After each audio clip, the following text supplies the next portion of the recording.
sudah ada 14 orang yang bergabung. Saya langsung mulai aja ya. Sambil jalan seperti biasa, sambil nunggu yang lain bergabung.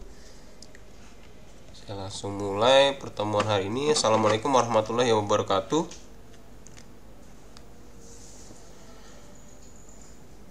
Selamat malam, apa kabar? Gimana kabarnya? Sehat-sehat semua?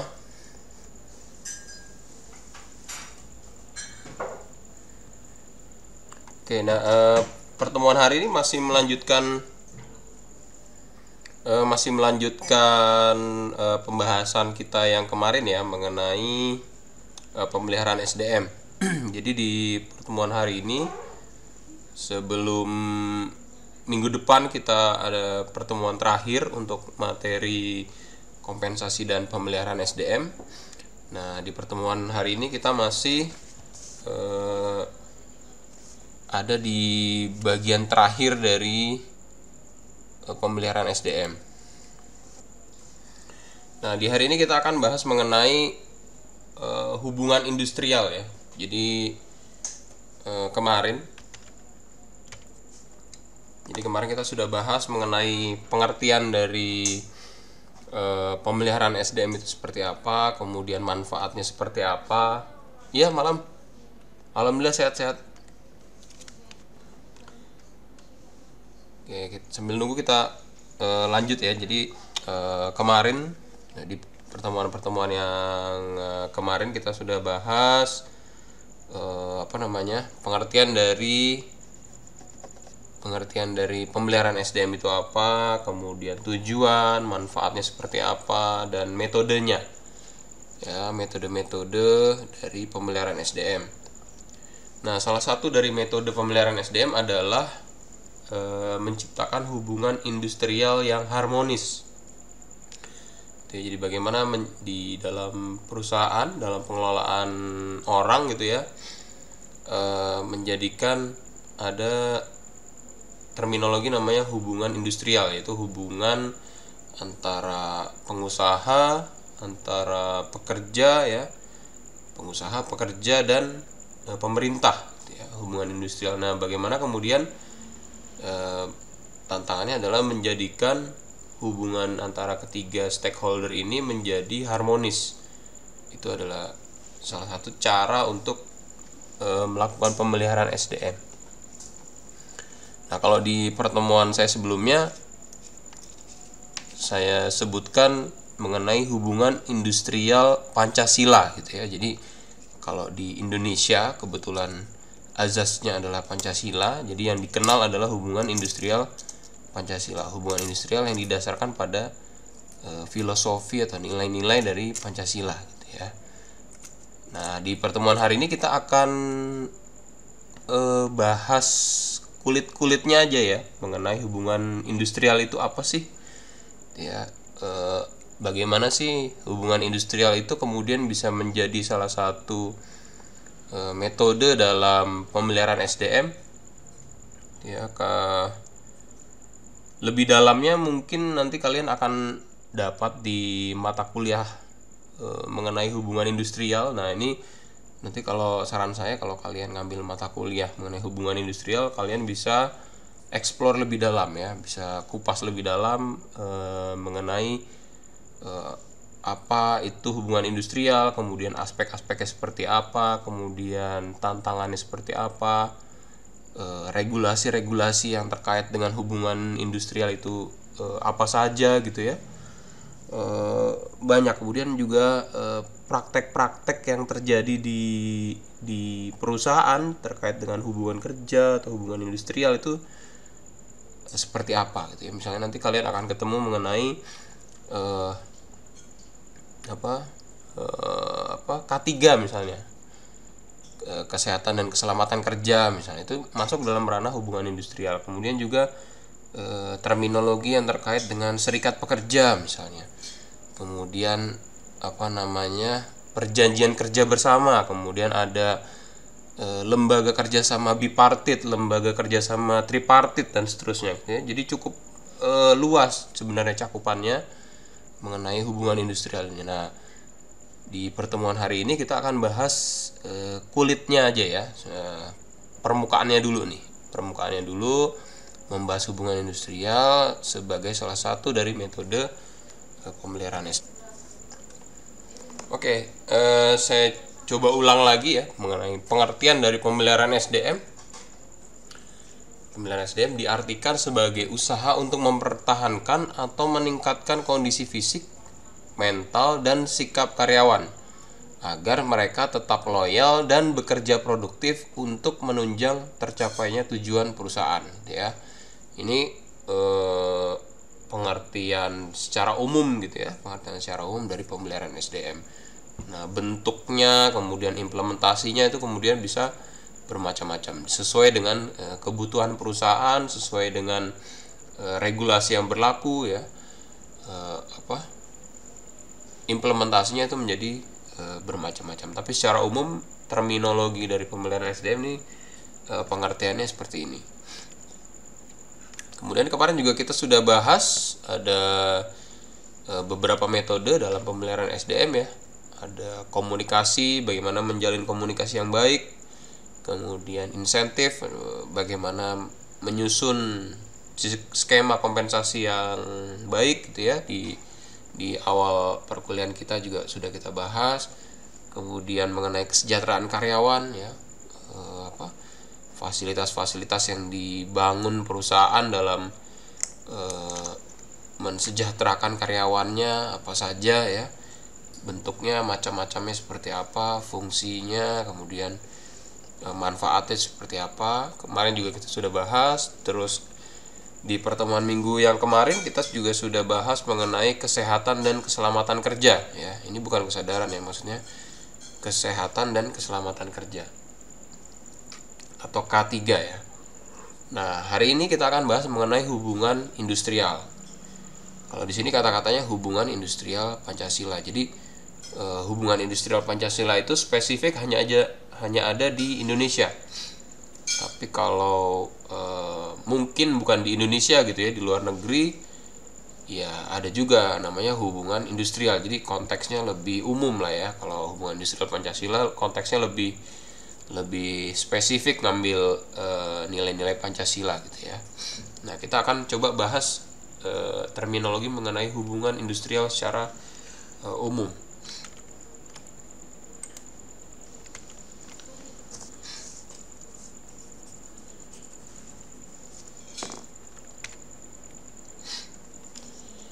Nah, kita lihat dulu referensinya ya. Referensinya ini saya masih ambil dari aturan yang lama ya. Aturan mengenai Undang-Undang Ketenagakerjaan, Undang-Undang 13 tahun 2003. Dijelaskan di situ bahwa hubungan industrial adalah sistem hubungan yang terbentuk antara pelaku proses produksi barang dan atau jasa, atau disebut juga dengan pengusaha ya. Ada komponen yang pertama dalam hubungan industrial, ada pengusaha, kemudian ada pekerja atau buruh ya, dan pemerintah. Nah, poin keduanya, hubungan industrial ini didasarkan pada nilai-nilai Pancasila dan Undang-Undang Dasar 1945.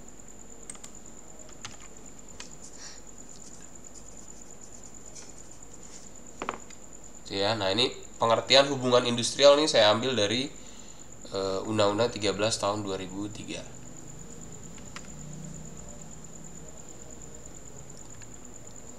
Nah, di dalam yang namanya hubungan industrial ya, itu ada terminologi namanya hubungan kerja. Nah, pengertiannya hubungan kerja adalah hubungan yang terjalin antara pekerja dan pengusaha atau perusahaan secara individu yang timbul akibat adanya perjanjian.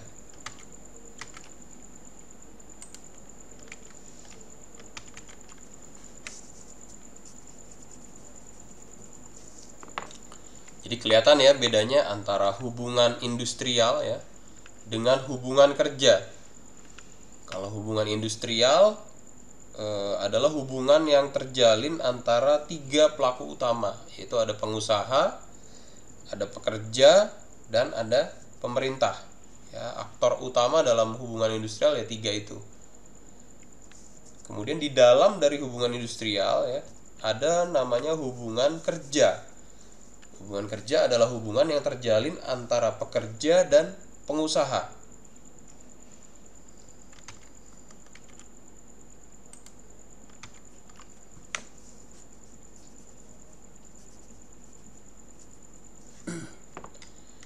Jadi dalam kata lain, yang namanya hubungan industrial ini juga disebut dengan hubungan tripartit. Ya, ada 3 aktor yang berperan di situ ya, tripartit. Pengusaha, pekerja, dan pemerintah. Sedangkan dalam hubungan kerja dikenal juga dengan terminologi namanya bipartit. Bipartit itu artinya ada 2 aktor yang terhubung di situ ya, yaitu pekerja atau buruh dengan pengusaha atau perusahaan.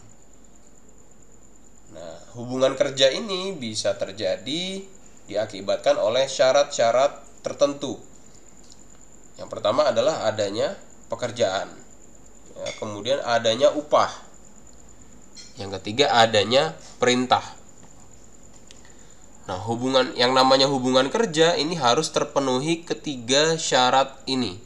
Tidak boleh salah satu atau keduanya. Ya, harus ada tiga-tiganya. Jadi ada pekerjaan, ada upah, ada perintah.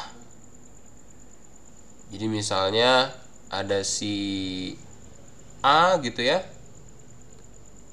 Ada seseorang namanya A kemudian menyuruh si B suruh ngambilin mangga di pohon. Ya, disuruh gitu ya. Nah, itu masuk ke syarat hubungan kerja yang pertama tuh, adanya perintah. Kemudian si B ini diberikan tugas, caranya ngambilnya pakai galah, kemudian nanti ditampung di keranjang gitu ya. Kemudian nanti dipilih mana mangga yang baik, mana yang jelek misalnya gitu. Nah, itu terpenuhi syarat hubungan kerja yang kedua, yaitu adanya pekerjaan. Ya, pekerjaannya si B ya dia ngambil mangga pakai galah, kemudian taruh di keranjang sama nyortir mangga yang baik sama yang jelek misalnya gitu ya. Itu ada pekerjaan. Nah, setelah selesai bekerja di akhir hari gitu, setelah si B ini selesai metik mangga, kemudian si A ini ngasih imbalan berupa uang.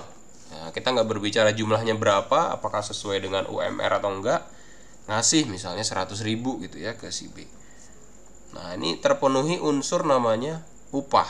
Nah, maka hubungan antara si A dengan si B termasuk dalam yang namanya hubungan kerja. Ya, bisa dipahami ya. Karena yang pertama adanya perintah, yang kedua adanya pekerjaan, yang ketiga adanya upah. Gitu ya. Itu termasuk dengan syarat hubungan kerja. Ketika terjadi yang namanya hubungan kerja, maka bisa dikaitkan dengan peraturan perundang-undangan yang terkait juga dengan ketenaga kerjaan. Misalnya kalau sebelumnya ya Undang-Undang 13 tahun 2003, kalau sekarang ya Undang-Undang mengenai Cipta Kerja khusus bab ketenaga kerjaan dan seterusnya. Itu ya, banyak regulasi-regulasi di Indonesia yang terkait dengan ketenaga kerjaan. Nah, regulasi itu bisa terkait kalau terpenuhinya syarat hubungan kerja. Itu. Nah, contoh lain misalnya ada si A ya, si A tadi ya, nyuruh si B metikin mangga misalnya gitu ya. Udah selesai petik, terus udah di akhir hari ya udah selesai aja gitu. Si B nggak dikasih upah misalnya, tidak disebutkan di awal adanya nanti kalau udah selesai saya kasih uang sekian misalnya gitu, atau di akhir hari juga nggak dikasih upah, ya udah selesai aja gitu ya. Jadi intinya kayak si B ini cuma nolongin si A buat metikin mangga misalnya gitu ya. Nah, ini maka belum terjadi namanya hubungan kerja. Karena adanya perintah, tapi misalnya tidak terpenuhi unsur adanya upah ya. Mungkin juga pekerjaannya juga jobnya seperti apa juga nggak jelas gitu kan. Cuma suruh metik mangga aja. Udah mangga dipetik ya udah selesai aja gitu ya. Nah, maka ini tidak termasuk dalam yang namanya hubungan kerja. Nah, karena tidak termasuk dalam yang namanya hubungan kerja, maka ketika terjadi atau masuk ke dalam ranah hukum, maka hukum yang dipakai tidak bisa digunakan yang namanya hukum ketenagakerjaan. Ya, mungkin saja masuk ke ranah hukum perdata atau ranah hukum pidana misalnya. Gitu ya. Jelas ya. Pengertian dari hubungan kerja, kemudian aspek-aspek atau syarat bagaimana hubungan kerja itu bisa terpenuhi. Nah, kita tarik lagi lebih luas ya mengenai hubungan industrial. Tadi saya katakan bahwa hubungan industrial itu adalah hubungan yang terjadi antara 3 aktor atau tripartit ya. Jadi ada pemerintah, ada perusahaan atau pengusaha, dan tenaga kerja.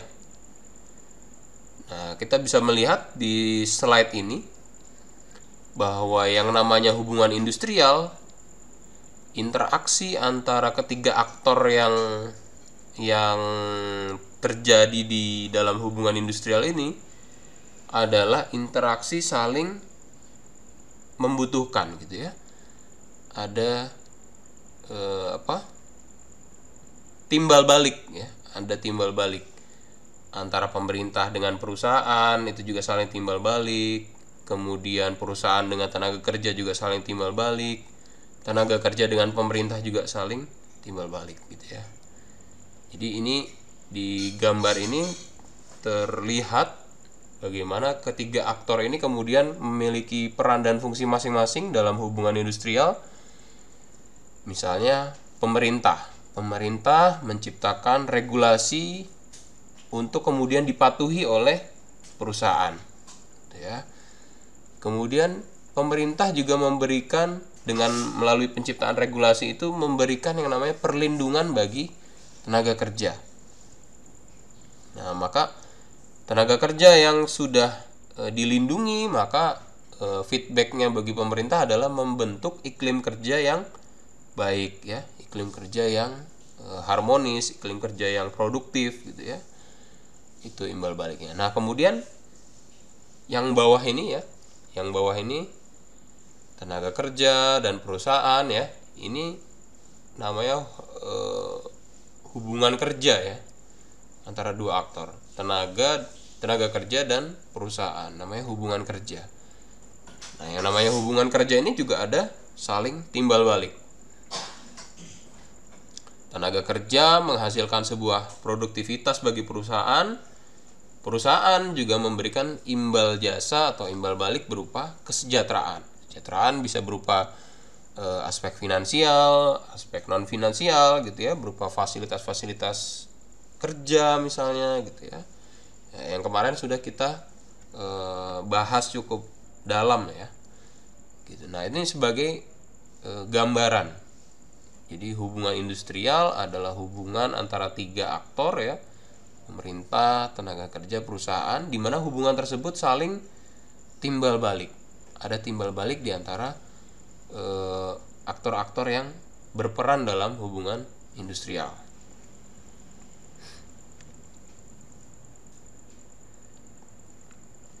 Nah, kemudian dari sisi perkembangan hubungan industrial di Indonesia gitu ya, tentunya mengalami perubahan atau perkembangan yang cukup signifikan dari masa ke masa. Jadi diawali dari periode setelah kemerdekaan ya, di mana waktu itu ada peralihan dari perusahaan-perusahaan yang dikelola oleh Belanda gitu ya, oleh asing, kemudian diambil alih dikelola oleh pribumi gitu. Nah, dengan demikian ada juga adaptasi dari aturan-aturan ketenagakerjaan, aturan-aturan hubungan industrial dari era zaman Belanda ke era kemerdekaan ya. Kemudian masuk ke periode Orde Baru. Nah, periode Orde Baru ini aturan perundang-undangannya pasti lebih disempurnakan lagi. Ya, iklim usahanya juga sudah berbeda. Ya, banyak perusahaan-perusahaan swasta, kemudian joint venture juga sudah mulai berdatangan ke Indonesia gitu ya. Iklim usahanya juga lebih maju ya. Sangat berbeda. Nah, ini juga memberikan tantangan tersendiri atau memberikan warna tersendiri dalam perkembangan hubungan industrial di Indonesia. Nah, yang ketiga adalah periode reformasi. Ya, kalau kalian masih ingat ya, tahun 98 periode reformasi di mana kebebasan itu benar-benar dibuka gitu ya, sebebas-bebasnya. Kemudian ada pembaruan dari sisi hukum ya, khususnya hukum ketenagakerjaan ya, hukum ketenagakerjaan yang sebelumnya itu kan disahkan tahun 2013 gitu ya. Itu hasil produk dari periode reformasi, dan Undang-Undang 13 tahun 2003 itu ya. Jadi Undang-Undang 13 tahun 2003 itu salah satu produk dari periode reformasi yang menurut saya kontennya itu sudah cukup komplit ya. Undang-Undang 13 itu undang-undang yang cukup komplit lah, walaupun dalam prakteknya memang masih ada kekurangan di sana sini gitu ya. Tapi secara konten undang-undang itu sudah mencakup keseluruhan urusan ketenagakerjaan gitu ya. Nah, kemudian yang terakhir, tahapan perkembangan hubungan industrial, yaitu pasca Undang-Undang Cipta Kerja kemarin disahkan mengenai Undang-Undang Cipta Kerja yang menyatukan berbagai macam undang-undang gitu ya, digadoin jadi satu, dikumpulin jadi satu. Itu kemudian urusan ketenagakerjaan itu ada di salah satu bab dari Undang-Undang Cipta Kerja. Ya, walaupun ada di salah satu bab tapi tetap nular-nular ke bab yang lain ya, karena katanya Undang-Undang Cipta Kerja ini juga didesain untuk kemudian bisa menggairahkan iklim investasi di Indonesia ya, kira-kira gitu konsepnya. Seperti itu, tapi implementasinya sekarang ya belum kelihatan lah ya, bahkan masih ada pro kontra di sana sini gitu ya. Nah, tapi pengesahan Undang-Undang Cipta Kerja ini pasti kemudian membuat warna tersendiri dalam perkembangan hubungan industrial di Indonesia. Ya, tantangan ke depan dari hubungan industrial di Indonesia juga saya pikir cukup berat ya, cukup berwarna-warni lah gitu. Jadi tentunya membutuhkan dinamika hukum yang juga menyesuaikan gitu. Nah, kira-kira ini gambarannya dari tahapan perkembangan hubungan industrial di Indonesia.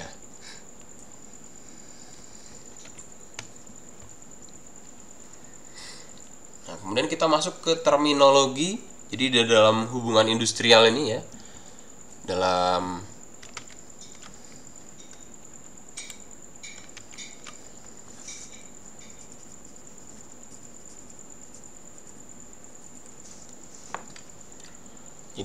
pembelajaran hubungan industrial itu juga dikenal terminologi namanya hubungan industrial Pancasila. Jadi hubungan industrial Pancasila adalah hubungan antara pelaku dalam proses produksi barang dan jasa didasarkan atas nilai yang merupakan manifestasi dari keseluruhan sila-sila Pancasila dan Undang-Undang Dasar 45 yang tumbuh dan berkembang di atas kepribadian bangsa dan kebudayaan nasional Indonesia ya. Jadi hubungan industrial Pancasila kurang lebih praktek hubungan industrial ya, yang tadi dari 3 aktor tadi yang kemudian dilandasi oleh nilai-nilai sila Pancasila dan Undang-Undang Dasar 45 gitu. Kurang lebih seperti itu pengertiannya. Nah, kemudian dalam konsep atau terminologi hubungan industrial Pancasila ini sebenarnya dalam kerangkanya gitu ya, dalam kerangkanya ini memiliki visi jangka pendek dan visi jangka panjang. Jadi bagaimana kemudian hubungan industrial Pancasila ini diharapkan menjadi penggerak atau driver ya, menjadi penggerak terciptanya hubungan industrial yang harmonis. Jadi karena dilandasi oleh nilai-nilai filosofi Pancasila, maka diharapkan akan tercipta iklim kerja atau hubungan industrial antara pelaku usaha, pemerintah, dan pekerja ini menjadi harmonis. Nah, ketika tercipta hubungan industrial yang harmonis gitu ya, maka kemudian akan dihasilkan dampak perekonomian yang semakin maju.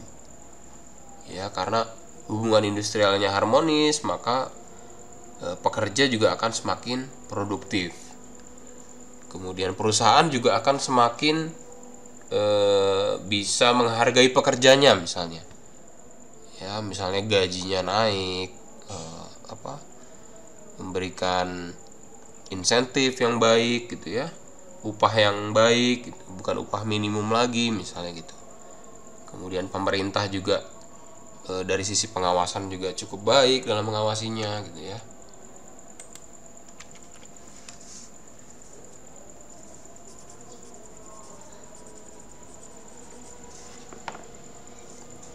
Jadi hubungan industrial yang harmonis kedepannya diharapkan akan memberikan output berupa dampak perekonomian.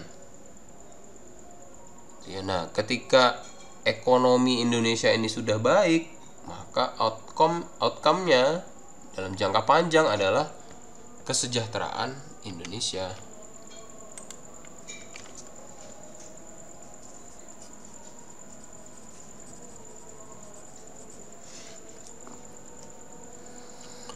Ya, jadi hubungan industrial Pancasila memiliki visi jangka pendek dan jangka panjang gitu ya. Jadi hubungan industrial Pancasila diharapkan mendorong terciptanya hubungan industrial yang harmonis. Ketika terjadi hubungan industrial yang harmonis, maka akan menciptakan dampak perekonomian yang baik di Indonesia, yang kemudian akan mendorong pada kesejahteraan Indonesia. Nah, ini kerangkanya jangka pendek maupun jangka panjang. Apakah ini bisa terwujud gitu ya, pertanyaannya? Ya sama-sama diusahakan gitu ya, sama-sama diusahakan. Kalau kita ngelihat faktualnya ya memang berat gitu ya. Ngelihat faktualnya memang berat dalam menyusun hubungan industrial yang harmonis aja, di sana sini masih banyak perdebatan gitu ya, masih banyak pertentangan. Bagaimana kemudian bisa menciptakan Indonesia yang sejahtera gitu ya, ini sesuatu yang angan-angan gitu ya, namanya juga visi. Tapi ya ketiga aktor tadi dalam konteks hubungan industrial ini ya harus sama-sama berkomitmen, harus sama-sama melakukan, harus sama-sama satu kata gitu ya dalam mewujudkan kesejahteraan Indonesia di masa yang akan datang. Nah, di dalam undang-undang gitu ya, dalam konteks hubungan kerja tadi ya, balik ke pengertian hubungan kerja, di sebagaimana termaktub atau terdapat atau tertulis dalam undang-undang atau regulasi mengenai ketenaga kerjaan ya, yang namanya hubungan kerja itu berbentuk yang pertama adanya perencanaan tenaga kerja gitu ya. Di dalam hubungan kerja itu termasuk perencanaan tenaga kerja, pelatihan kerja, pemagangan ya.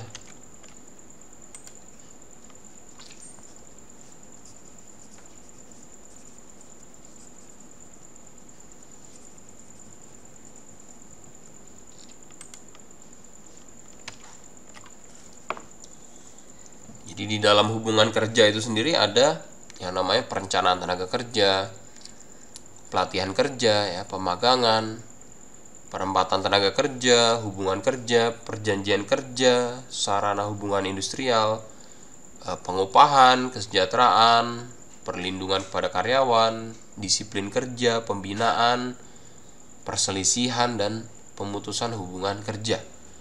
Nah, ini semuanya adalah aktivitas-aktivitas yang terkandung dalam sebuah hubungan kerja, gitu ya, kira-kira gitu. Jadi aktivitas-aktivitas yang terkandung dalam sebuah hubungan kerja, gitu ya, sebagaimana diakui dalam undang-undang atau regulasi di Indonesia, ya ini macamnya banyak sekali. Jadi hubungan kerja adalah hubungan yang terjadi antara dua aktor, yaitu tenaga kerja dan pengusaha atau perusahaan. Ya, nah aktivitas di dalamnya ya cukup banyak. Seperti ini gitu ya, seperti yang di slide ini. Nah, kemudian apa yang menjadi dasar hukum dari sebuah hubungan industrial? Yang pertama adalah Undang-Undang 13 tahun 2003 tentang tentang ketenaga kerjaan. Ya, ini undang-undang produk dari hasil reformasi yang menurut saya cukup lengkap. Dan walaupun sekarang sudah pakai Undang-Undang 11 tahun 2020 tentang Cipta Kerja gitu ya, tapi nggak ada salahnya kalau Undang-Undang 13 tahun 2003 ini masih kita jadikan referensi, paling nggak sebagai bahan pembanding dengan undang-undang yang sekarang gitu ya, karena kekomplitannya regulasi ini. Nah, kemudian yang kedua dasar hukumnya adalah Undang-Undang Nomor 1 Tahun 70 mengenai keselamatan kerja atau K3 ya. Kemarin kita bahas mengenai K3 tentang keselamatan kerja. Ini diatur di Undang-Undang 1 Nomor 70. Ya, walaupun praktek K3 atau kesehatan dan keselamatan kerja dari tahun 70 sampai 2001 sekarang ini ya pastinya sudah banyak berubah gitu ya. Aturan-aturan mengenai keselamatan kerja itu juga semakin berkembang dan semakin banyak perubahan. Tapi referensi hukum yang terakhir bisa kita pakai, nanti kalian bisa baca-baca gitu ya, Undang-Undang Nomor 1 Tahun 70. Kemudian ada Undang-Undang Nomor 3 Tahun 92 tentang Jaminan Sosial Ketenagakerjaan atau Jamsostek ya. Jamsostek kemudian berubah menjadi BPJS Ketenagakerjaan. Kemudian ada juga di Undang-Undang Nomor 21 Tahun 2000 ya, tentang serikat pekerja. Di mana serikat pekerja ini fungsinya adalah mewakili dari karyawan ya, mewakili dari pekerja atau mewakili dari buruh. Ya, keberadaannya ini memang diakui oleh undang-undang. Ya, jadi kalau di kantor kalian yang udah kerja nih, ada namanya serikat pekerja, itu keberadaannya ini diakui oleh undang-undang ya.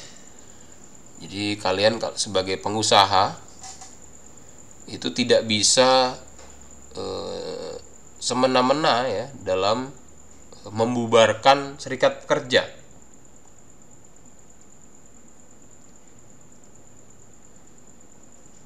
Jadi misalnya di kantor kalian yang udah kerja gitu ya, ada serikat pekerja nih ngeyel terus nih misalnya. Ada serikat pekerja nih ngeyel terus, ya udah manajemen terus bubarin deh tuh serikat pekerja gitu ya. Nggak boleh, pokoknya serikat pekerja yang ini karena ngeyel terus dibubarin aja deh. Fokus aja ke kerjaannya masing-masing deh gitu. Nah, ini nggak boleh. Ya. Itu nggak boleh. Jadi keberadaan serikat pekerja di dalam perusahaan ini diakui oleh undang-undang. Bahkan dalam undang-undang tersebut juga disampaikan bahwa syarat minimal terbentuknya serikat pekerja adalah 10 orang. Jadi di dalam perusahaan ada karyawannya 10 orang nih ngumpul, terus kita bikin serikat pekerja yuk. Bikin serikat pekerja, kemudian punya anggaran dasar, kemudian dilaporkan ke Dinas Ketenagakerjaan, dilaporkan ke perusahaan, jadi resmi dia. 10 orang doang gitu ya.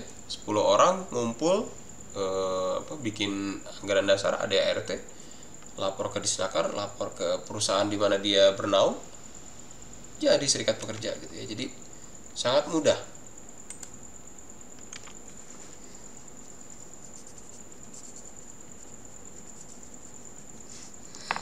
Jadi bisa dibayangkan perusahaan-perusahaan yang karyawannya ribuan gitu ya, atau puluhan ribu, kemudian setiap 10 orang pekerjanya kemudian bisa berkumpul dan berserikat, ya bisa dibayangkan berapa banyak serikat pekerja yang ada di perusahaan ya. Bisa banyak sekali serikat pekerja yang terjadi di perusahaan. Itu kira-kira seperti itu gambarannya terkait dengan serikat pekerja. Nah, serikat pekerja ini menjadi krusial dalam yang namanya hubungan industrial gitu ya.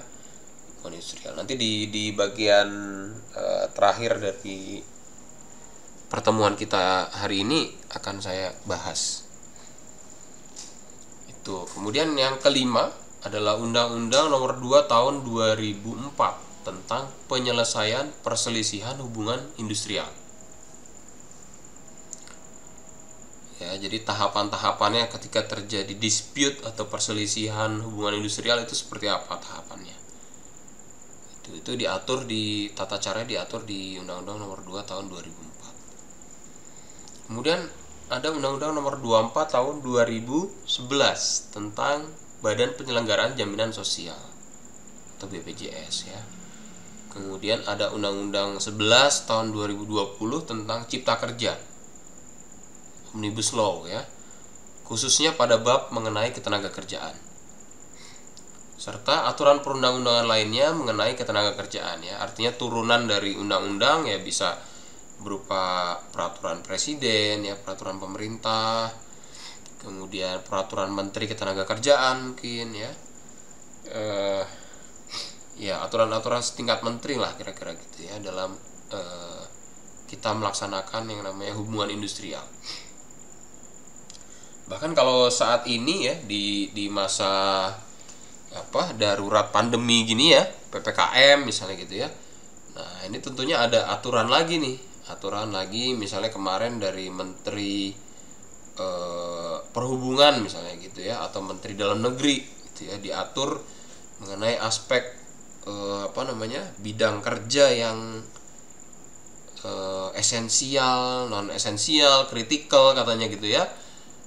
Kemudian harus WFO, WFH harus sekian persen, WFH sekian persen WFO gitu.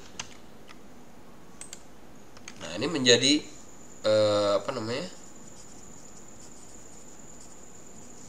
menjadi aturan juga yang bisa dikaitkan dengan konteks hubungan industrial ya. Jadi tidak semata-mata hanya aturan undang-undang, kemudian aturan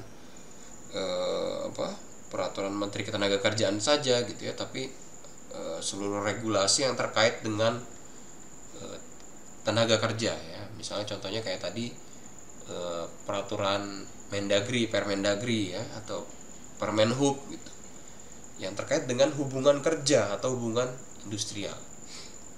Itu juga bisa dikaitkan. Jadi dasar hukum dari pelaksanaan hubungan industrial ini konteksnya sangat-sangat luas ya. Jadi kalian nih, saran saya kalian kalau jadi praktisi SDM ya, praktisi human resource atau staff atau manajer HR misalnya gitu ya, ketika kalian ada di posisi tersebut, itu kalian harus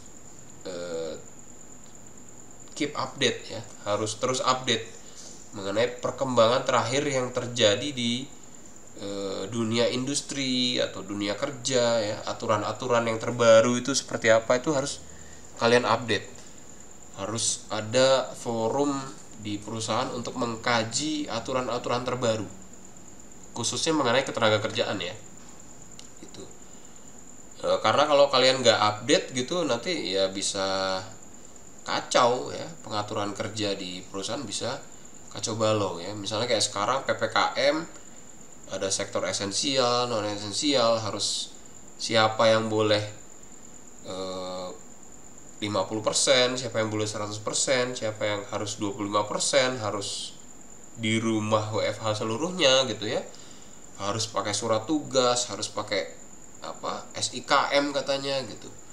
Nah itu menjadi riwah tuh ya, menjadi kehebohan tersendiri lah dalam hubungan industrial ya, dalam pengaturan pekerjaan di perusahaan.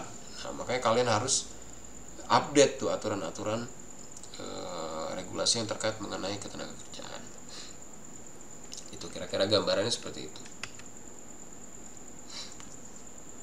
Nah dalam hubungan industrial ya, terminologi atau bagaimana kemudian implementasinya di dalam pekerjaan gitu, itu cukup banyak ya, cukup banyak. Jadi ada serikat pekerja, ada organ pengusaha ya atau perusahaan, kemudian ada implementasi dalam bentuk LKS bipartit ya, lembaga kerjasama bipartit, kemudian ada lembaga kerjasama atau LKS tripartit ya, ada dalam bentuk peraturan perusahaan, dalam bentuk PKB, dalam bentuk aturan perundang-undangan ya, lembaga penyelesaian perselisihan hubungan industrial ya. Jadi implementasinya itu cukup banyak. Nah, cuma di pertemuan hari ini kita akan bahas, kita fokuskan ke dua ya. Yang pertama terkait dengan serikat pekerja. Terminologi serikat pekerja itu apa ya? Nanti kita akan kupas. Kemudian terkait dengan yang namanya LKS bipartit atau lembaga kerjasama bipartit ya. Jadi kita akan fokusin ke dua ini.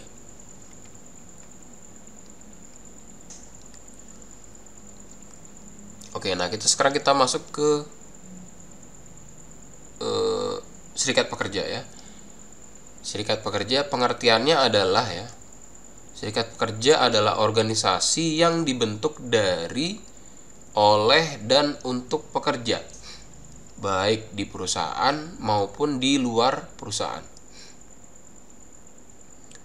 Bersifat bebas ya, terbuka, mandiri, demokratis, dan bertanggung jawab.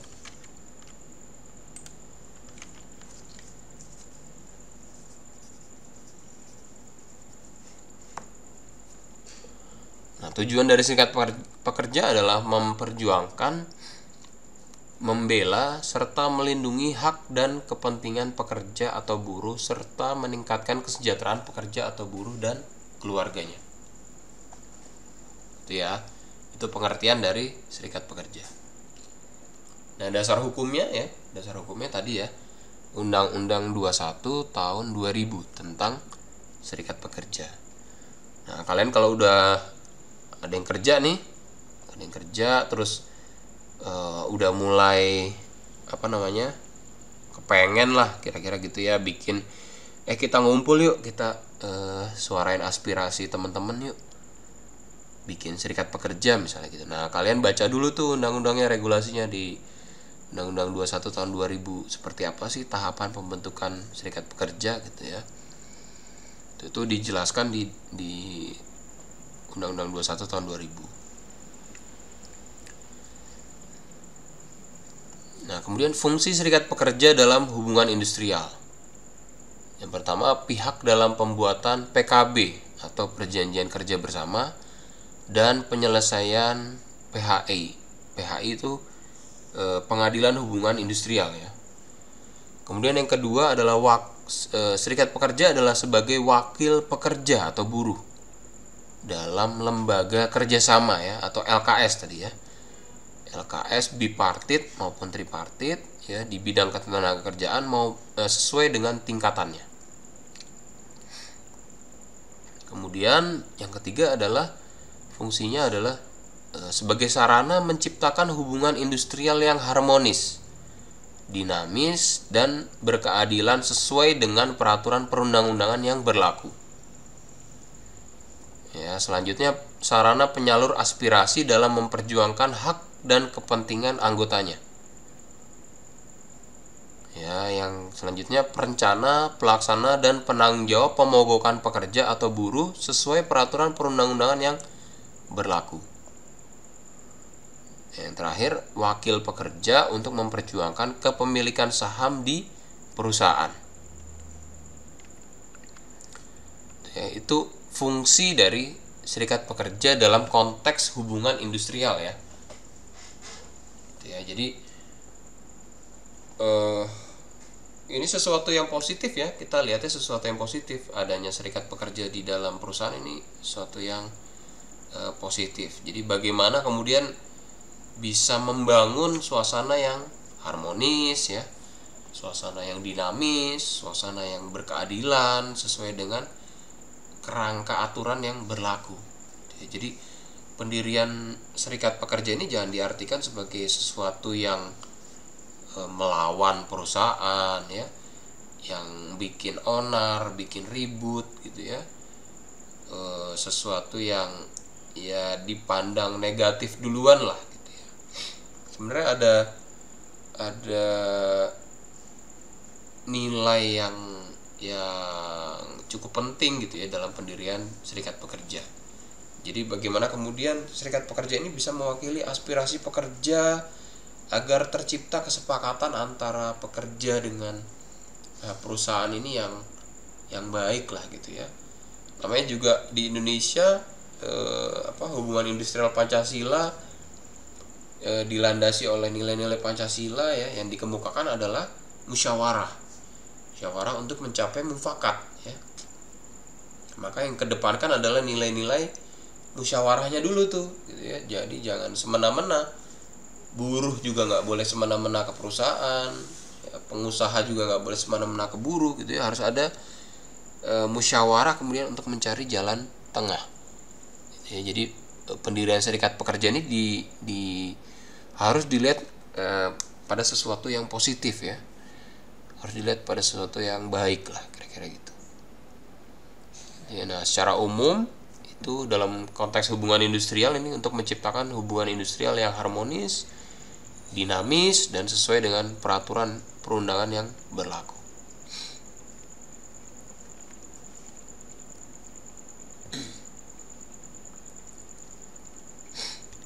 Itu, nah itu kira-kira implementasi, salah satu implementasi dari hubungan industrial ya. Yang pertama yaitu terkait dengan serikat pekerja ya. Nah yang kedua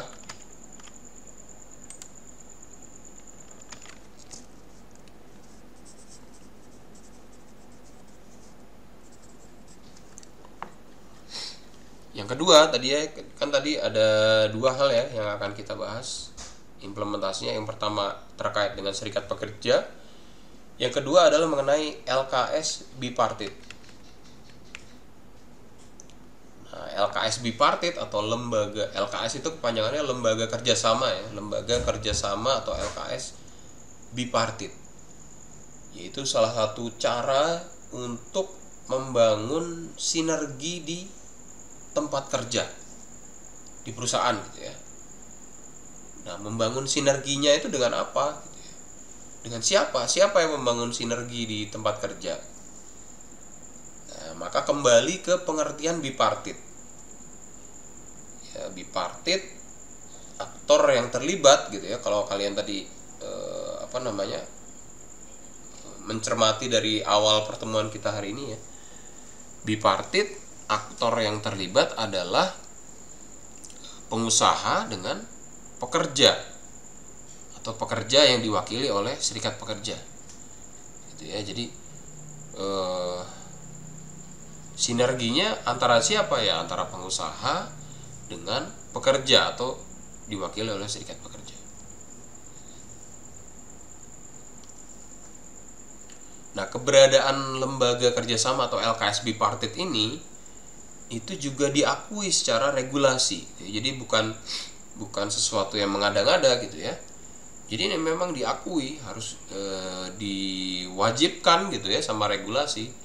Nanti kalian bisa lihat di Undang-Undang 13 tahun 2003 pasal 106.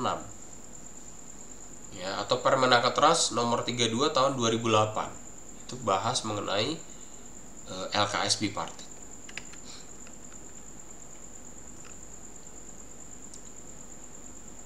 Jadi bipartit ini adalah sebuah lembaga komunikasi ya, atau forum komunikasi antara pengusaha ya, atau wakil pengusaha gitu ya, dan wakil pekerja. Nah, yang namanya LKS bipartit ini sesuai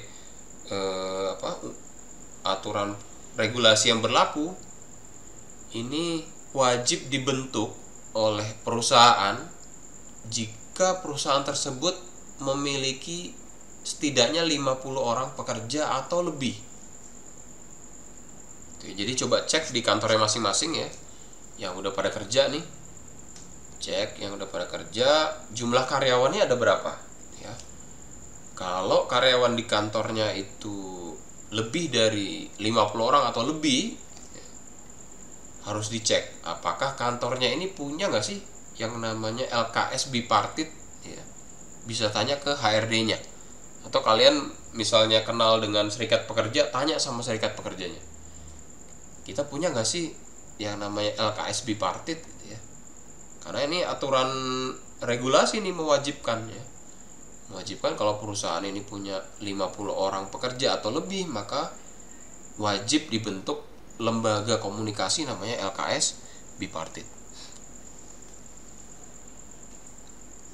Nah, LKS bipartit ini sendiri bukan lembaga untuk penyelesaian sengketa ya. Jadi kalau ada dispute atau perselisihan hubungan industrial, itu ranahnya bukan di bipartit gitu. Tapi bipartit ini ya forum komunikasi, jadi tidak terbatas ketika terjadi permasalahan hubungan industrial saja, tapi memang komunikasi ini dibangun sedari awal gitu ya, dibangun sedini mungkin dari awal. Ketika ada permasalahan-permasalahan kecil yang terjadi ya sudah dibahas dalam bipartit. Jadi jangan ketika permasalahannya sudah besar baru kemudian dibahas gitu ya, jangan seperti itu. Jadi ketika terjadi permasalahan hubungan industrial baru harus dibahas sedini mungkin di lembaga komunikasi atau lembaga kerjasama bipartit tadi.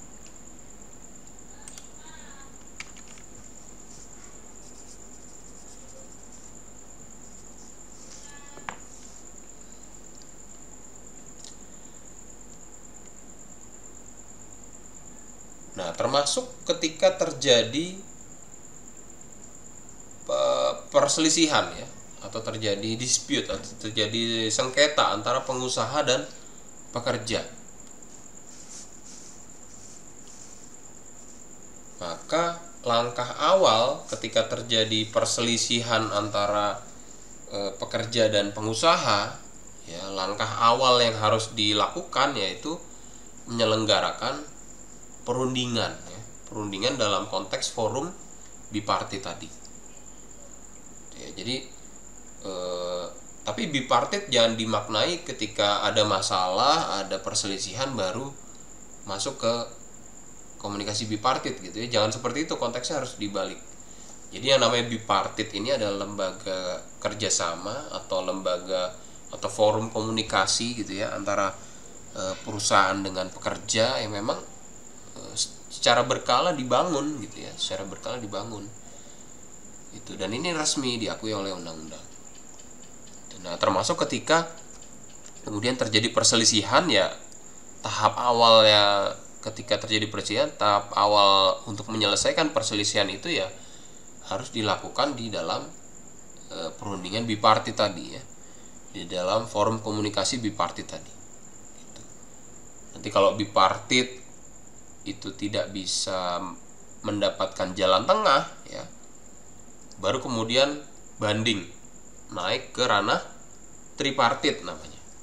Jadi ada bipartit, ada tripartit ya. Kalau bipartit, aktor yang berperan adalah pengusaha dengan perwakilan pengusaha dengan perwakilan pekerja ya, kira-kira gitu. Kalau tripartit itu yang berperan adalah pengusaha, wakil pekerja atau pekerjanya, dan ada pemerintah di situ. Ya, pemerintah ini bisa biasanya diwakili oleh dinas ketenagakerjaan setempat misalnya. Jadi ada 3 aktor nih yang terlibat dalam lembaga komunikasi atau lembaga kerjasama tripartit. Ya, ini sebagai tingkatan komunikasi di atas dari LKS bipartit. Jadi kalau di dalam bipartit ini tidak ketemu mufakat, maka banding naik ke tripartit. Tripartit tidak ketemu mufakat juga, maka naik banding ke PHI, ya, Peradilan Hubungan Industrial. Jadi ada tahapan-tahapan komunikasi yang diciptakan, ya, didesain atau disusun oleh pemerintah gitu ya, dalam rangka mencapai hubungan industrial yang harmonis tadi ya, hubungan industrial yang harmonis, hubungan industrial yang sesuai dengan nilai-nilai Pancasila ya, dengan menggunakan musyawarah mufakat dan seterusnya. Itu kira-kira gambarannya seperti itu.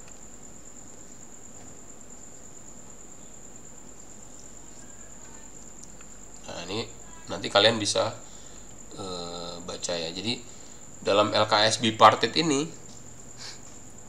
tadi seperti sudah saya katakan, kewajiban perusahaan adalah membentuk yang namanya LKS bipartit ini ketika karyawan di perusahaan ini sudah lebih dari 50 orang. Ya, yang namanya LKS bipartit ini terdiri atas perwakilan dari perusahaan dan perwakilan dari pekerja. Ya, perwakilan dari perusahaan. Jadi di perusahaan itu di level manajemennya itu nunjuk tuh beberapa manajer misalnya, atau ada direkturnya langsung yang ikut tergabung dalam tim LKS bipartit. Kemudian dari pekerja biasanya diwakili oleh tim kecil dari serikat pekerja gitu ya, yang kemudian meleburkan diri dalam forum komunikasi atau LKS bipartit ini. Ya, mereka secara intens tuh, secara berkala, misalnya sebulan sekali atau seminggu sekali gitu ya, ada topik yang dibahas, ada masalah-masalah tentang hubungan industrial yang menjadi pembahasan secara rutin lah, kira-kira gitu. Nah, ini kewajiban perusahaan ya. Kemudian yang kedua, tujuan pembentukannya. Tujuan pembentukan bipartit yaitu ya tadi ya, diciptakan untuk membentuk hubungan industrial yang harmonis, dinamis, dan berkeadilan di perusahaan.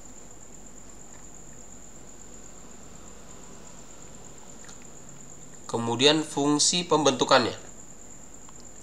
Jadi yang namanya LKS bipartit ini berfungsi sebagai sarana komunikasi ya, atau forum komunikasi dan konsultasi antara pengusaha, kemudian wakil pekerja atau wakil serikat pekerja dalam rangka pengembangan hubungan industrial untuk kelangsungan hidup, pertumbuhan, dan perkembangan perusahaan. Termasuk di dalamnya ada untuk meningkatkan kesejahteraan pekerja atau buruh.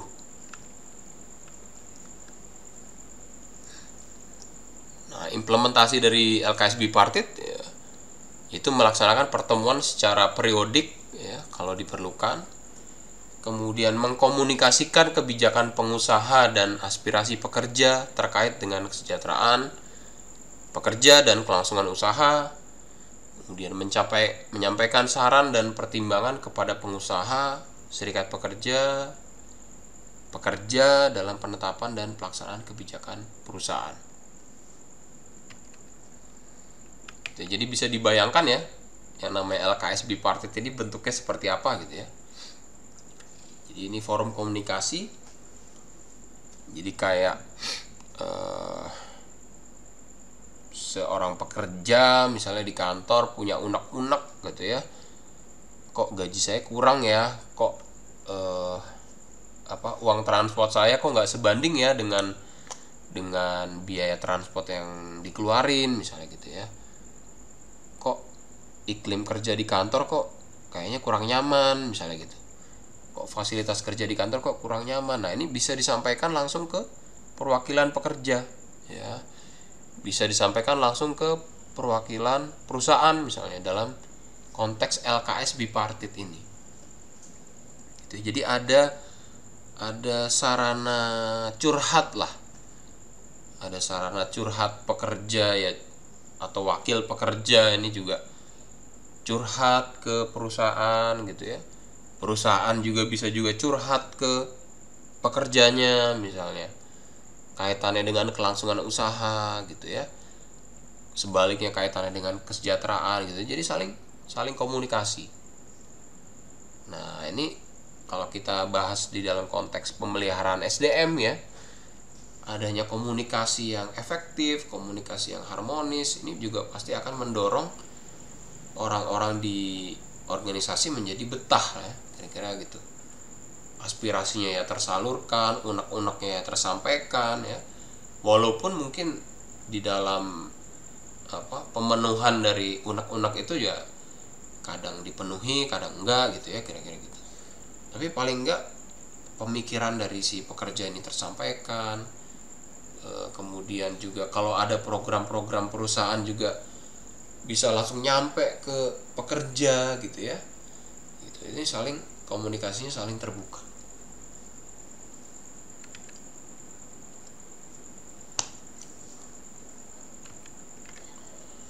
Nah, pola komunikasi antara pekerja dengan pengusaha ya, atau serikat pekerja dengan pengusaha bisa kelihatan ya kalau tidak ada LKS bipartit dan kalau ada LKS bipartit.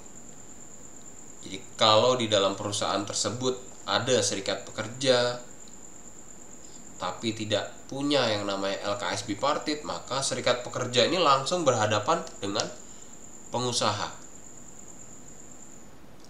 Ya, bisa diibaratkan tidak ada komunikasi intens yang terjalin. Ya, tidak ada fokus dalam komunikasi antara pekerja dan pengusaha. Ya, tidak ada fokus. Berbeda ketika tercipta yang namanya adanya LKS bipartit.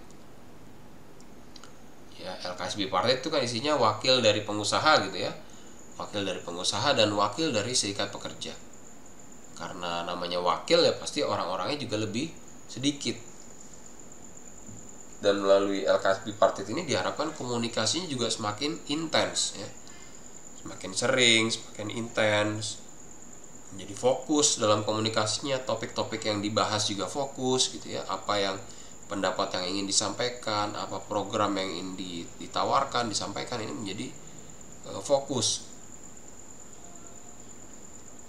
Gitu. Nah, diharapkan dengan adanya LKS bipartit ini pola komunikasinya menjadi terbangun justru malah gitu ya. Jadi nggak hanya debat kusir aja gitu, tapi menjadi terbangun menjadi sesuatu yang harmonis lah ya. Itu kira-kira seperti itu. Jadi ini perbedaan kalau misalnya di perusahaan itu tidak ada lembaga LKS bipartit dengan kalau di perusahaan tersebut ada LKS bipartit. Sampai sini ada yang mau ditanyakan mungkin? Ada yang mau berbagi pengalaman di tempat kerjanya mengenai serikat pekerja, mungkin ada yang pernah ikut serikat pekerja, ngajakin demo, ngajakin mogok kerja mungkin.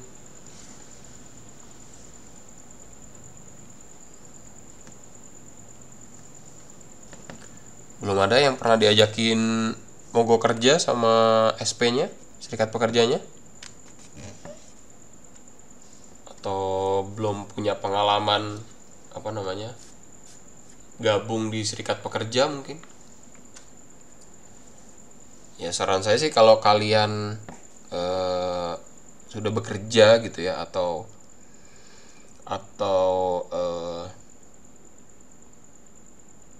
akan bekerja gitu ya, misalnya sekarang masih fokus kuliah tapi nanti akan bekerja, ketika di kantor itu ada yang namanya serikat pekerja, saran saya coba deh ikut gitu ya, coba berkecimpung lah. ikut berorganisasi dalam serikat pekerja, maka kalian akan dapat ilmu yang luar biasa banyak. Saya sendiri tidak pernah melarang, ya memang nggak boleh ya. Jadi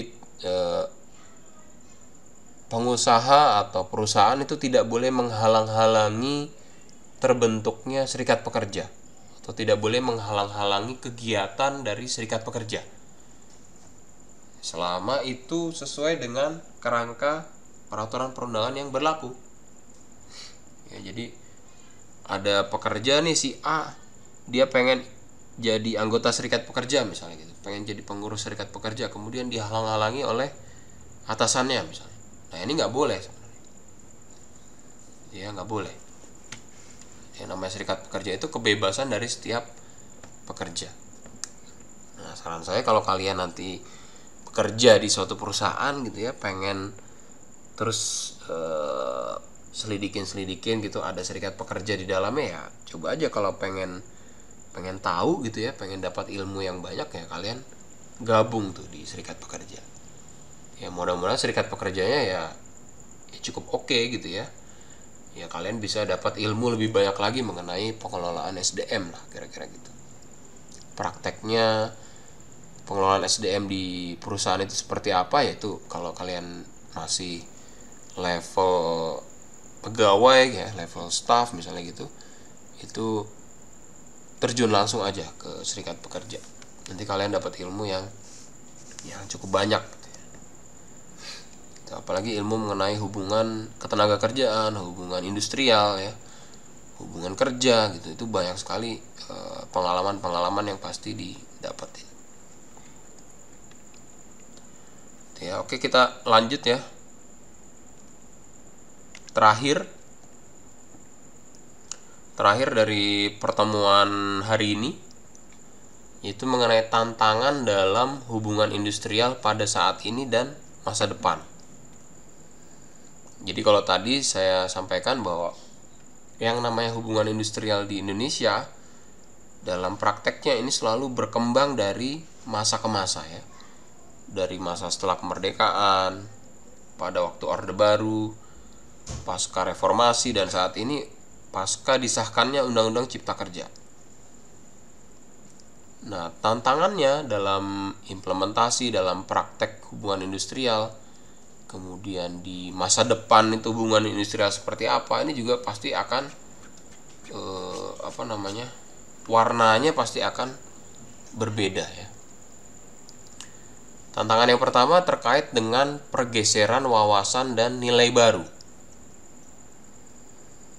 Jadi ada kultur-kultur yang dianut oleh tenaga kerja misalnya, budaya yang dianut oleh perusahaan, ini pasti akan berpengaruh dalam hubungan industrial, praktek hubungan industrial. Ya, misalnya dikaitkan dengan gap generasi misalnya. Ya, di sebuah perusahaan ada orang-orang dengan generasi baby boomer ya, generasi tua, generasi milenial, generasi Z ya, anak-anak yang baru lulus terus pada kerja. Nah, mereka kan punya nilai dirinya masing-masing gitu ya. Orang-orang yang jadul, orang-orang yang tua, mungkin dia lebih nyaman kerja ke kantor daripada WFH kali. Itu. Kemudian orang-orang yang orang-orang yang anak-anak baru nih, anak-anak baru gitu ya, baru lulus, ya dia lebih nyaman kerja di kafe sambil nyantai, sambil ngopi gitu kali ya, atau kerja di rumah gitu, WFH gitu misalnya dari rumah, itu dia lebih nyaman. Nah, ini nilai-nilai seperti ini yang dianut oleh orang-orang di dalam organisasi atau perusahaan, ini juga akan berpengaruh dalam tantangan hubungan industrial di masa depan, masa sekarang maupun masa depan ya. Kemudian terkait dengan perkembangan status syarat kerja dan hubungan kerja. ya mungkin saja eh, kedepannya yang namanya hubungan kerja atau syarat dari hubungan kerja mungkin juga akan berubah. Ya, misalnya dengan adanya otomatisasi atau sebagian fungsi kerja ini tidak dikerjakan oleh manusia, misalnya gitu ya. Dengan adanya otomatisasi gitu. Udah pakai teknologi, udah pakai big data ya. Udah pakai mesin-mesin canggih lah gitu, pemrograman canggih, maka ada fungsi-fungsi kerja yang tidak harus dilakukan oleh manusia.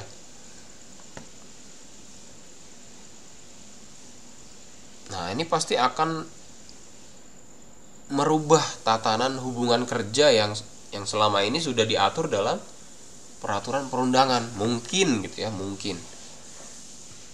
Atau ada, kalau sekarang dikenal namanya outsourcing ya. Kalian pernah tahu ya outsourcing. Kalau outsourcing di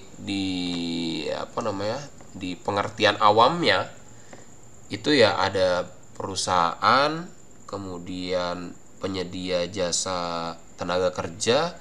Nah, si tenaga kerjanya ini kerja di perusahaan kita, kira-kira gitu ya.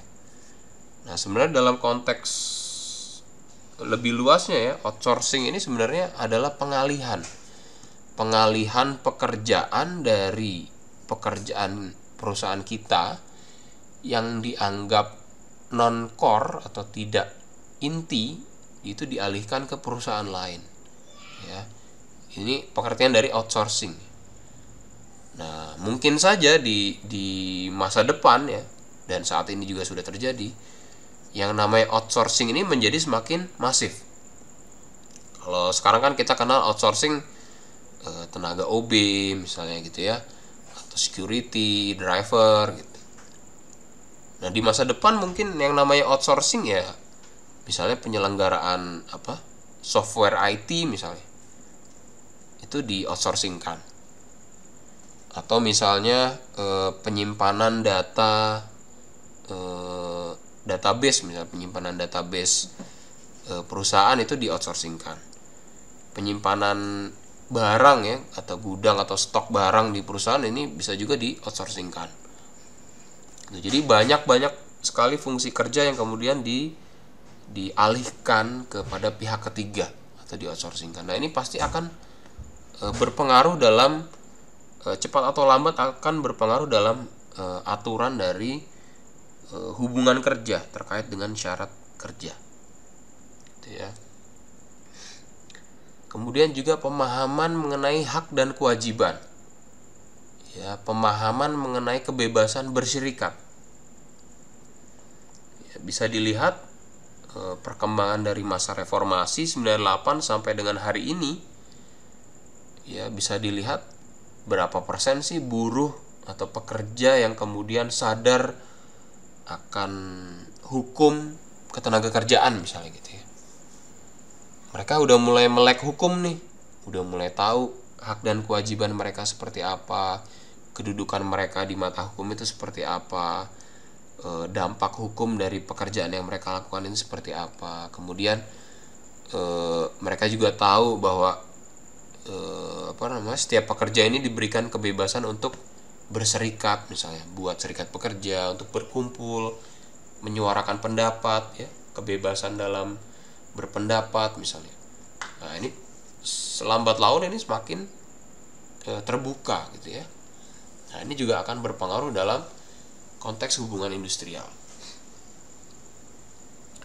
Nah, kemudian tantangan selanjutnya adalah timbulnya partisipasi hubungan industrial dalam lingkungan perusahaan maupun di luar lingkungan perusahaan. Ya, jadi yang namanya hubungan industrial, kalau di awal tadi kan ada 3 aktor yang berpengaruh ya.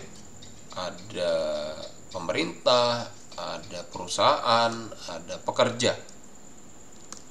Tapi mungkin saja saat ini ya, atau di masa depan, yang namanya hubungan industrial ini ya sudah melibatkan misalnya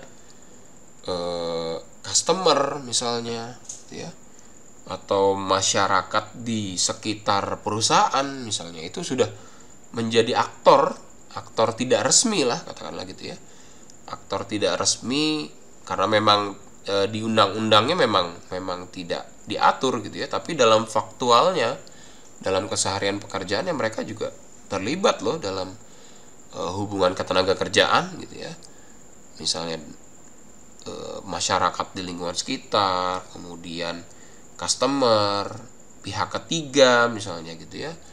Nah, ini juga pasti akan, perannya nih pasti akan juga semakin besar. Nah, kemudian selanjutnya pemahaman perusahaan sebagai kepentingan bersama. Ya, karena tadi ada peningkatan kesadaran hak dan kewajiban ya, mungkin juga disertai dengan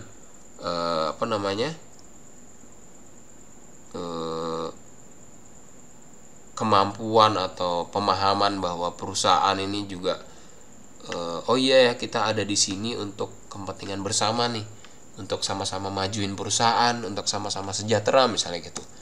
Adanya satu pemahaman itu maka juga akan mendorong perbaikan dari hubungan industrial di masa depan. Kemudian ada praktek hubungan industrial di Indonesia. Nah, ini juga seringkali dijadikan contoh ya. Jadi perusahaan yang satu praktek hubungan industrialnya seperti apa, baik atau tidak baik. Nah, ini seringkali menjadi contoh oleh tempat lain gitu. Kemudian ada globalisasi dan disrupsi. Disrupsi tahu ya? Kalau globalisasi tahu ya. Jadi globalisasi itu terbukanya hubungan negara kita dengan dunia luar, dengan negara luar. Ya, contoh globalisasi dalam hubungan industrial ya, misalnya penggunaan tenaga kerja asing, misalnya gitu ya. Penggunaan tenaga kerja asing. Jadi kayak kemarin ada TKA dari Cina misalnya kerja di Indonesia. Misalnya lagi pandemi, kemudian bandaranya nggak ditutup, tapi orang dari TKA ya dari Cina, dari mana gitu ya, tetap masuk ke Indonesia untuk bekerja gitu ya. Itu contoh yang pertama. Contoh yang kedua, globalisasi ya mungkin karena kerja atau pekerjaan ini bisa dilakukan secara remote ya, jarak jauh. Di beberapa perusahaan juga ada perusahaannya di Indonesia, tapi tenaga kerjanya ada di luar negeri, tapi mengerjakan pekerjaan perusahaan di Indonesia tadi ya. Jadi misalnya ada stafnya ada di India, ada di Malaysia, ada di Korea ya, Korea Selatan misalnya, ada di China. Itu mereka tetap di negaranya, tapi mengerjakan pekerjaan sehari-hari untuk kemudian berkontribusi ke perusahaan yang ada di Indonesia. Nah, ini sudah mulai terjadi ya, globalisasi dalam hubungan industrial. Nah, kemudian ya tantangannya bagaimana kemudian terjadinya hubungan yang harmonis antara pekerja di masing-masing negara tadi kepada perusahaan gitu ya, bagaimana menciptakan hubungan kerja yang harmonis. Nah, kebalikannya disrupsi itu adalah kondisi ketika banyak perusahaan-perusahaan besar yang settle ya, yang sudah memainkan peran dalam dunia industri, ini sudah mulai mengalami tahapan decline atau penurunan atau bahkan kehancuran ya, disrupsi, karena banyak sekali pemain-pemain baru yang muncul ya. Jadi dianggap pemain-pemain perusahaan-perusahaan besar, perusahaan-perusahaan tua ini ya, karena dia tidak mampu menyesuaikan diri dengan kecepatan perubahan yang ada, maka dia akan hancur. Kalah dengan pemain-pemain kecil yang tapi dia punya inovasi ya, yang bisa bersaing. Jadi kehancuran disrupsi itu kehancuran pemain-pemain besar di industri, kira-kira gitu. Nah, ini pasti akan merubah tatanan hubungan industrial ya di masa depan. Kemudian dampak reformasi. Ya, dampak reformasi contohnya tadi ya, pasca reformasi dan sekarang disahkannya Undang-Undang Cipta Kerja. Nah, ini juga masih jadi polemik lah ya, kira-kira gitu. Masih banyak perdebatan, banyak tarik ulur ya. Nah, yang terakhir adalah adanya perubahan teknologi, adanya Internet of Things ya, IoT. Nah, ini juga menjadi sumber tantangan dalam hubungan industrial di masa depan. Itu. Nah, ini bahasan mengenai hubungan industrial ya, mengenai kulit-kulitnya dulu. Jadi kira-kira gambarannya seperti ini kalau kita kemudian akan masuk dalam yang namanya hubungan industrial ya, sebagai bagian dari pemeliharaan SDM ya, kira-kira gitu gambarannya. Sampai sini ada yang mau ditanyakan mungkin? Lebih jauh mengenai hubungan industrial nanti kalian akan mudah-mudahan kalian bisa ambil mata kuliahnya ya, mengenai hubungan industrial seperti apa. Kemudian nanti berbicara mengenai kedisiplinan, bicara mengenai tadi ya, ada LKS bipartit, LKS tripartit, serikat pekerja, nanti akan lebih dalam lagi. Kemudian juga misalnya pemutusan hubungan kerja misalnya, nanti juga akan nyangkut mengenai kompensasi, mengenai pemeliharaan SDM, nanti akan lebih seru lagi pembahasannya kalau di mata kuliah hubungan industrial. Ini baru kulit-kulitnya aja gitu ya. Ada pertanyaan mungkin? Kalau nggak ada pertanyaan, bisa kita akhiri pertemuan kita.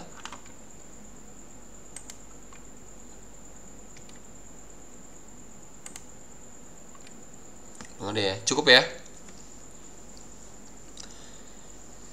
Nah, untuk materinya sudah saya share di eKampus. Nanti kalian bisa download, bisa akses di eKampus. Ya kira-kira itu yang bisa saya sampaikan.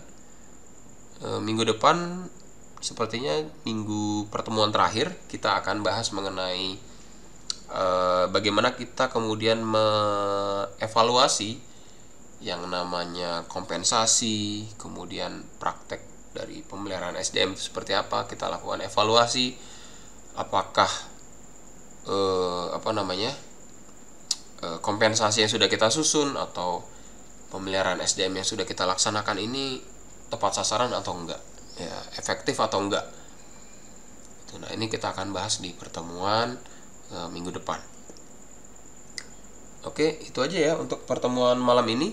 Nanti materinya bisa kalian download, bisa dibaca-baca ya. Terima kasih udah hadir.